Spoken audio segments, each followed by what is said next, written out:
السلام عليكم ورحمة الله وبركاته. اللهم صل وسلم وبارك على سيدنا محمد. معانا فيديو جميل هنا بقى، فيديو حلو قوي، فيديو حادق.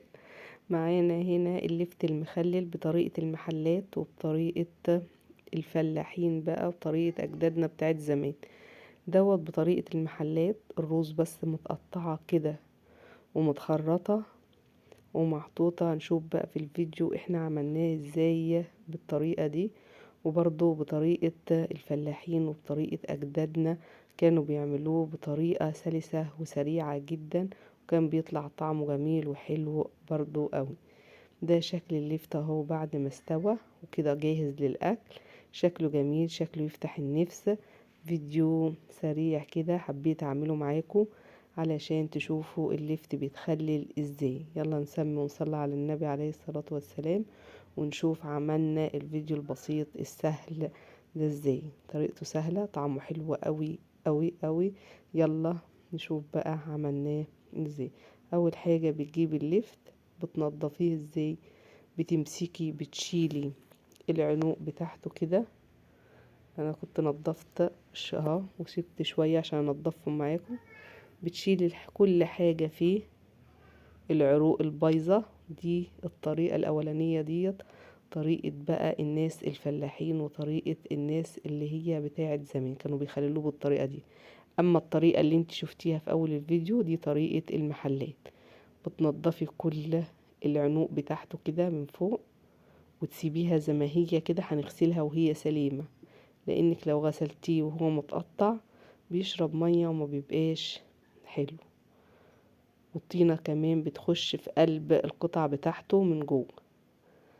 بتشيلي بقى كل الطينة اللي فوق ديت والحاجات والراس من فوق بتاعته، وتشيلي كل العروق اللي مش كويسة، وتمسكيه تنضفيه تنظيفة كويسة، وبتغسليه واحدة واحدة في قلب المية، تدعكيه كده لحد ما يبرق وينضف ويبقى ناصع البياض. ده شكل التنظيف بتاع اللفت. هنخلص بقى تنظيفه وغسيله، وبعد كده ما غسلناه بقى ونضفناه في قلب المية هنمسكه نقطعه بقى التقطيعة اللي احنا هنخلله بيها بقى. اول حاجة بتشيل القطعة الخضراء اللي تحت.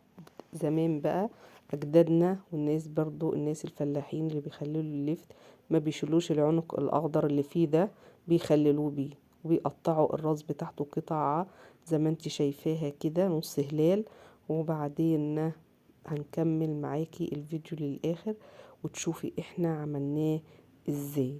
يلا تابعي بس معايا وشوفي الفيديو خلص ازاي ونعمل ازاي اللفت الجميل السهل البسيط ده بشكل التقطيع اللي احنا عملناه ده. دي تقطيعة الراس اهو، والعنق الاخضر حطيناه. هنرش عليه ملح بقى، مش هنحط عليه مية خالص. هنرش عليه ملح ونسيبه لحد ما تحس ان فيه مية بقت تحتيه كده وهو دبل. بعد كده بقى هنجيب معلقة من الشطة ونحط عليها كده لحد ما تحسي ان دبل خالص معاكي. هتحطي معلقة من الخل. شوف المية اللي بقولك اللي هي بقى بقت تحتيها اهيت، هو دبل خالص اهوت. خلاص هي كده عايزة بقى تحتاج ان هي تتخلل، وكده بقت قابلة لان هي للتخليل. دي الطريقة السهلة السريعة بتاعة تخليل اللفت. هنجيب معانا بنجر هننضفه ونغسله ونقطعه ونخرطه مع اللفت عشان يدي اللون الحمران بتاعنا. وحطينا طبعا معلقتين من الخل. شكل البنجر جميل جدا، بيدي طعم حلو، بيدي تسكيرة حلوة قوي لللفت، بيخلي لونه حلو، ما بيسودش، ما بيخليش لونه يغير، بيخلي طعمه حلو قوي كمان. معلقتين خل بيبقوا زي المادة الحافظة اللي انتي بتحطيها في اي حاجة علشان تحفظهولك لمدة طويلة، ما يمرش منك وما بيبقاش ضار. لما تحسي ان هو خلاص استوى نبقى زودنا له المية اهو وسيبناه لما البنجر بقى ملون فيه اهو، وتحسي بقى ان هو استوى معاكي وخلاص خد طعم التخليل. بتدخليه التلاجة عشان توقفي التخليل بتاعه. ده شكل اللفت الفلاحي والطريقة الفلاحي. اما طريقة التقطيع دي هي طريقة الروز بتاعته بس. بتقطعيها بأي قطاعة بتدي شكل التعريجة بتاعتها دي. وبرضو بنعمله ونسيبه لما بيدبل، ونحط عليه الخل والملح، ونحط عليه حبة من الشطة. وده كان شكل المخلل بتاع المحلات.